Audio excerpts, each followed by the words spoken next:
Bukod sa pag-iipon, isa sa mga susi para sa pag-unlad ng ating buhay ay ang pamumuhunan o pagtatayo ng isang negosyo. Ngunit hindi ibig sabihin nito kailangan mo na ang malaking kapital dahil ang mga negosyong tulad ng micro, small, and medium enterprises ay kayang magbigay ng malaking kita at makakatulong pa sa ating ekonomiya.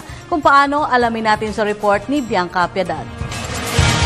Gusto mo bang kumita sa paraan na makakatulong ka din sa iba? Posible yan sa pagsisimula ng negosyo pero dapat mo munang malaman ang tungkol sa micro, small, and medium enterprises o MSMEs. Ang MSMEs ay anumang negosyo na may kinalaman sa industriya, agribusiness o services. Ito man ay sole proprietorship o sarili mong pag-aari, pagsusosyo o partnership, operatiba o korporasyon, na ang kabuoang asset maliban sa tinitirikang lupa ng negosyo ay pumapatak sa kategorya ng micro, small, medium at large enterprises.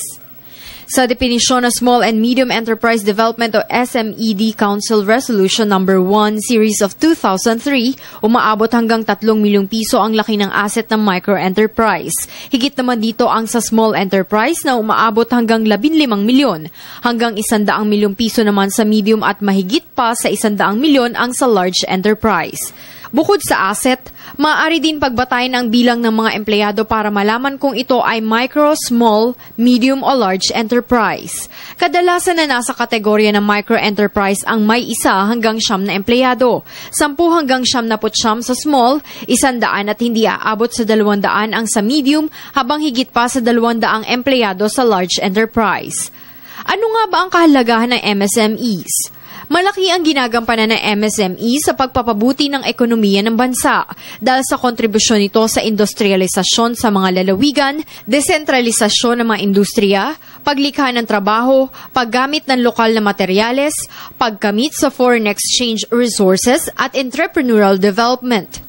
Binabalanse ng MSMEs ang paglago ng ekonomiya at distribusyon ng kita. Dito din nagsisimula ang makabagong mga ideya ng produkto na kadalasang nangunguna sa kompetisyon sa merkado. Nagiging ugat din ito ng pagkakatuklas sa mga bagong teknolohiya gamit ang lokal na mga materyales.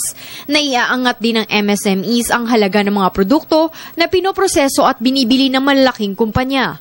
At higit sa lahat, malaki ang naiaambag ng MSME sa kasanayan sa pagnenegosyo lalo na sa pagbibigay ng serbisyo sa komunidad na sa huli ay nakakapag-angat sa kabuhayan ng isang rehiyon. Ano-ano nga ba ang mga kontribusyon ng MSME sa ekonomiya?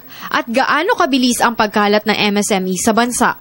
Para sa Telebisyon ng Bayan, Bianca Piedad.